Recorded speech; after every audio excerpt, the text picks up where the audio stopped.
กราบสวัสดีสบายดีพ่อแม่พี่น้องมื้อนี้พ่อกับบ่าวสมายนะบ่าวสมายได้มาพิสูจน์ว่าฟุตบาทประเทศไทยเนาะแตกต่างกันบ่กับฟุตบาทประเทศเพื่อนบ้านเนาะทั้งขยะเพิ่นจะวางไว้เป็นจุดเนาะพี่น้องเนาะนี่เพิ่นจะไม่ทิ้งขยะให้มั่วชั่วนะครับ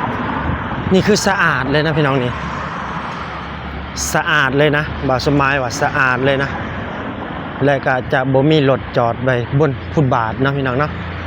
บนฟุตบาทจะไม่มีรถจอดไว้นะครับนี่ครับเพิ่นก็เฮ็ดแล้วเป็นที่เรียบร้อยนะพี่น้องเนาะนี่ก็คือแม้แต่มีต้นไม้หลายเนาะพี่น้องต้นไม้หลายแต่ใบไม้บ่ค่อยมีเด้อพี่น้องเนาะเพราะว่าเพิ่นจะมี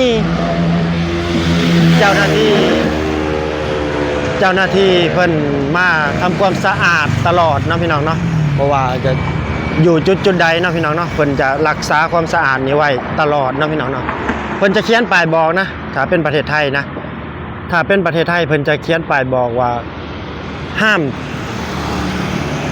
กากบาทนี่คือห้ามจอดตลอดเวลาเนาะนี่แต่สิ่งที่ไปกว่านั้นคือสะอาดเด้อพี่น้องเอ้ยนี่ฟุตบาทประเทศไทยเนาะ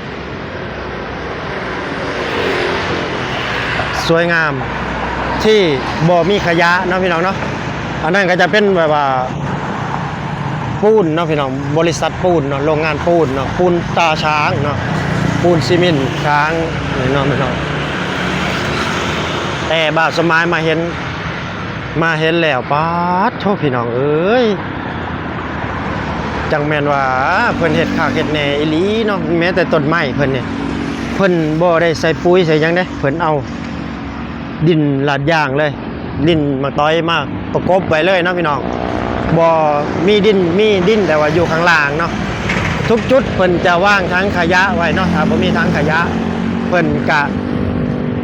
จะวางเป็นถุงแบบนี้ไว้เนาะพี่น้องเนาะเนี่ยเป็นถุงแบบนี้ไว้นี่วางเป็นถุงแบบนี้ไว้เนาะนี่ผู้ใดมีขยะถือมาแล้วก็สามารถมาทิ่มได้บ่นี่ก็ได้เนาะนี่คือทางขยะของเพิ่นเนาะทางขยะไว้จำเป็นนะพี่น้องบ่ให้ทิ่มแบบว่า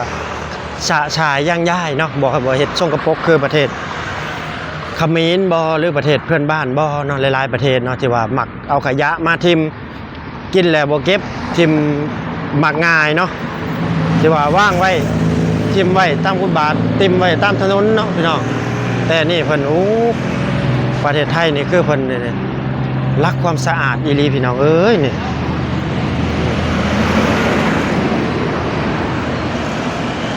เบิ่งเอานี่คันอยู่บ้านบ่าวสมายนี่บ่กลับรถนี่เขาบ่ให้กลับนี่เนาะถามมานี่นะแนมซ้ายแนมขวาบ่มีรถนี่กลับได้เฉยเด้นี่นะความด่านความมึนของคนเนาะแต่ละคนมันบ่คือกันนะพี่น้องอันนี้คือจุดเพิ่นบ่ให้กลับรถเนาะนี่นะแต่ถ้าบ้านบ่าวสมายแนมเบิ่งข้างหลังนี่บ่มีรถใดเนาะนี่กลับได้เฉยแหละนี่อยู่นี่นะนี่แต่นี่ผิดกฎหมายนะพี่น้องเนาะเพิ่นบ่ให้กลับเนาะเขาจะกลับอยู่ใต้สะพานเนาะพี่น้องเนาะนี่สะพานข้ามแยกนี่เนาะพี่น้องเนาะสะพานข้ามแยกกับเพิ่นก็เฮ็ดแบบงามนะเฮ็ดดีเนาะที่ว่าคนไทยสร้างนี่ไม่ได้สร้างเดียวแนวดีๆเนาะพังนิดนึงบ่ได้ผุนิดนึงบ่ได้เนาะเพิ่นต้องมาซ่อมมาแซมมาปรุงแป้งตลอดเนาะนี่แหละประเทศเพิ่นที่เป็นประเทศกำลังพัฒนาเนาะพี่น้องเนาะเฮาก็ว่าได้แต่เห็นแต่ชมเนาะประเทศกำลังพัฒนาพี่น้องเอ้ยนี่เห็นบ่แม่นสิมีแต่จุดเดียวเด้อพี่น้องเอ้ยนี่ทางขยะของเพิ่นนี่ถุงดำเพิ่นก็มาไว้อยู่นี้นี่เนาะสะอาดนะถือว่านอนได้นั่งได้นั่งเล่นสบายเลยเนาะบ่ต้องย่านว่าเปื้อนฝุ่นเปื้อนหยังเนาะคือเพิ่นจะมีเจ้าหน้าที่เพิ่นมารักษาความสะอาดตลอดเนาะพี่น้องเนาะมื้อนึงก็ประมาณรอบ2รอบเพิ่นแหละเนาะพี่น้องเนาะเพิ่นมาทำความสะอาดคักลีนี่พุ่นโอ้นี่เบิ่งพุ่นคืออยู่แถวบ้านนั้นนี่โอ้ย่างผ่านก็บ่ได้แล้วนี่จักอีหยังเป็นหยัง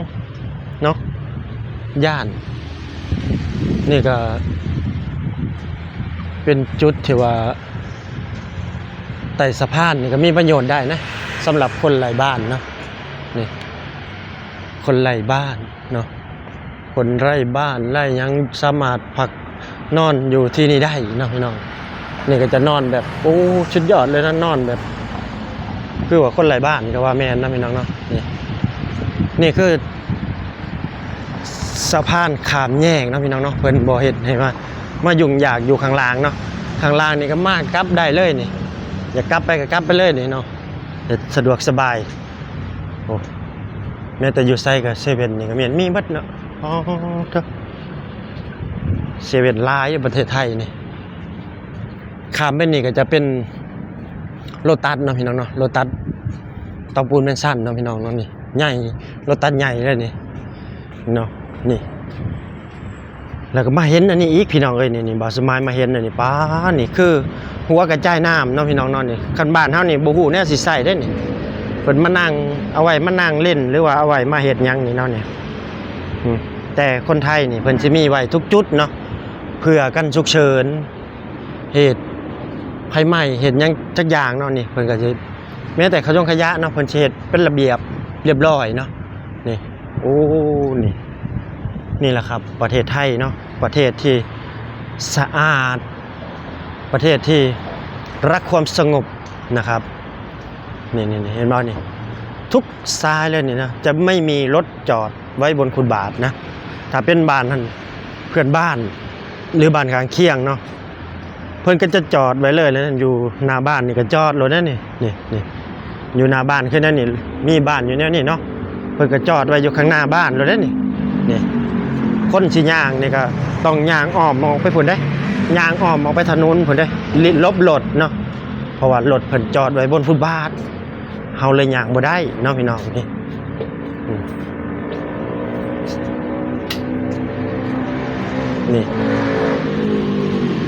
ี่แหละครับประเทศไทย